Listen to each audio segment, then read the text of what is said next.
Subscribe பட்டனை அமுக்குங்க, bell பட்டனை அமுக்குங்க. வாழ்க வளமுடன். இப்படிக்கு பாட்டி வைத்தியம். வணக்கம்ப்பா, உங்க பாட்டி பேசுறேன். இப்ப நான் வெள்ளை காராமணியில மசால் போட்டு செஞ்சு காட்ட போறேன். இந்த பாருங்க, வெள்ளை காராமணி 150 பருப்பு வாங்கி 4 மணி நேரம் ஊற வச்சப்பா நல்லா ஊறிடுச்சு. குக்கர்ல வச்சு தேவையான அளவு உப்பு போட்டு 2 விசில் விட்டேன். நல்லா வெந்துருச்சு. இப்போ இதுக்கு மசால் போடணும். எப்படின்னா, சின்ன வெங்காயம் கொஞ்சம் எடுத்து வச்சிருக்கேன். நீங்க இருந்தா போடுங்க, இல்லாட்டி பெரிய வெங்காயம் கூட நம்ம சேர்த்துக்கலாம். அதை பற்றி ஒன்றும் இல்லை. சின்ன வெங்காயம் போட்டால் கூடுதல் டேஸ்ட் இருக்கும். இப்போ இந்த சின்ன வெங்காயத்தை இந்த மிக்சி ஜாரில் போடுறேன். அடுத்து ஒரே ஒரு தக்காளி, அளவான தக்காளியை நறுக்கி வச்சிருக்கேன், அதையும் உள்ள போட்டுடுறேன். இந்த ஒரு 6 பல்லு பூண்டுப்பா, அதை போட்டுடுறேன். இந்த இஞ்சி ஒரு இன்ச்சு அளவு வச்சிருக்கேன், அதை தட்டி போட்டுருவேன். ஏன்னா மிக்சியில் அரைக்காது இல்லையா, அதனால அப்படி தட்டி போட்டுருவேன். இப்போ இது இருக்கட்டும், இதை அரைச்சிட்டு நான் உங்களுக்கு காட்டுறேன். இப்போ இதை அரைச்சாச்சுப்பா. இது குழம்பு பொடி 1 ஸ்பூன் எடுத்து வச்சிருக்கேன். இது கறி மசால் பொடி, இது கருவேப்பிலை தாளிக்கிறதுக்கு வச்சிருக்கேன். பாருங்க, இப்போ கடலை நான் 1 ஸ்பூன் அளவு ஊத்துறப்ப,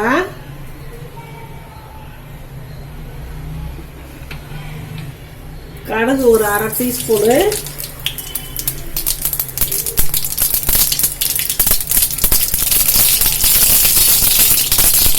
உளுந்து ஒரு 1/2 டீஸ்பூனு, சோம்பு ஒரு 1/2 டீஸ்பூனு,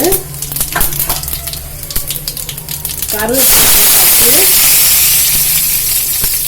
இப்போ அரைச்சி வச்ச வெங்காயம் தக்காளி பூண்டு எல்லாத்தையும் போட்டுடலாம்ப்பா. இதில் இந்த குழம்பு மிளகா பொடி போடுறப்பா, இந்த கறி மசாலா பொடி 1/2 ஸ்பூன் அதையும் போட்டுக்கிறேன்.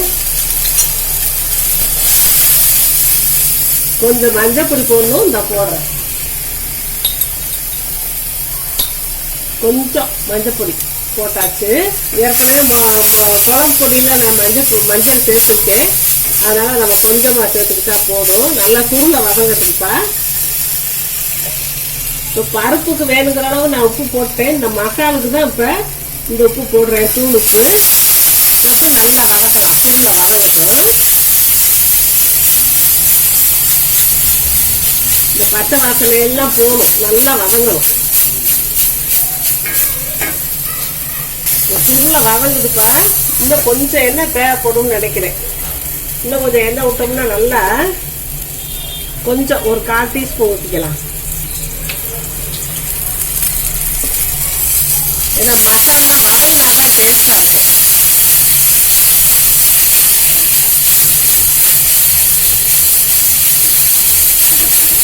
இது வதங்கும் போது எண்ணெய் பிரிஞ்சு வரணும், அப்போதான் டேஸ்ட் கொடுக்கும். மசாலா வதங்கினதான் நல்லா இருக்கும்.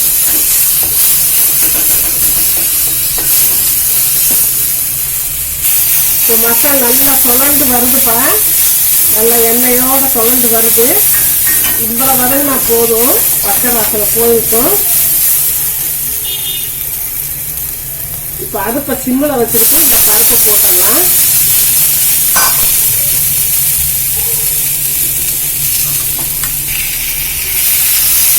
இப்போ இந்த பருப்பையும் மசாலையும் ஒன்று போல நல்லா பிரட்டி விடணும். நல்லா பிரட்டியாச்சுப்பா. இப்போ இந்த பாத்திரத்தில் எடுத்துக்கலாம், மாற்றிக்கலாம். காராமணி மசாலா காராமணி, தட்டைப்பயிர்னு சொல்லலாம், காராமணின்னு சொல்லலாம். இது ரெடி ஆயிடுச்சுப்பா. இதில் சத்து நிறையா இருக்குது, அதனால இது கொஞ்சம் வாய்வுன்னு சொல்லுவாங்க. அதனால நம்ம சுண்டல் பண்ணி சும்மா தாளித்து சாப்பிட்றத காட்டிலும் இந்த பூண்டு இஞ்சி இதுகளெல்லாம் போட்டு நம்ம செய்யும் போது அதோட அந்த கேஸ் பிரச்சனை கொஞ்சம் கம்மியாகும். சாப்பிடறதுக்கும் ரொம்ப டேஸ்ட்டாக இருக்கும். அதனால நான் இப்படி செஞ்சுருக்கேன். இந்த மாதிரி நீங்களும் செஞ்சு பழகிக்கங்க. இதில் ஓவரா சத்து இருக்குது, அதனால தான் இஞ்சி பூண்டு சேர்க்கறது. ஒரு சாதாரண சுண்டல் பண்ணோன்னா நம்ம அதெல்லாம் சேர்க்க மாட்டோம். இப்போ அதெல்லாம் சேர்த்து ரொம்ப டேஸ்டியாகவும் நம்ம பண்ணியிருக்கோம். இந்த மாதிரி வச்சு சாப்பிட்டு பாருங்க, வாழ்க வளமுடன். இப்போ நிறைய பேர்ப்பா நான் அவங்க கொஸ்டினுக்கு ஆன்சர் சொல்கிறோம்லன்னு கேட்குறாங்க. சொல்லிக்கிட்டு தான் இருக்கேன். நான் அதுக்குன்னு சொல்லி பார்வையாளர்கள் கேள்வி பதில் நான் போட்டிருக்கேன். அதை பார்த்துக்கோங்கப்பா. அதை பார்த்தீங்கன்னா உங்களுக்கு தெரியும். நான் வரிசையாக கேள்வி பதில் போட்டுக்கிட்டே இருக்கேன். அதில் போட்டு பார்த்தீங்கன்னா நீங்கள் கேட்ட கேள்விக்கெல்லாம் நான் பதில் சொல்லிடுறேன்ப்பா. அதை கட்டாயம் நீங்கள் பார்த்து தெரிஞ்சுக்கோங்க. சப்ஸ்கிரைப் பட்டனை அமுக்குங்க, பெல்லு பட்டனை அமுக்குங்க. வாழ்க வளமுடன். இப்படிக்கு பாட்டி வைத்தியம்.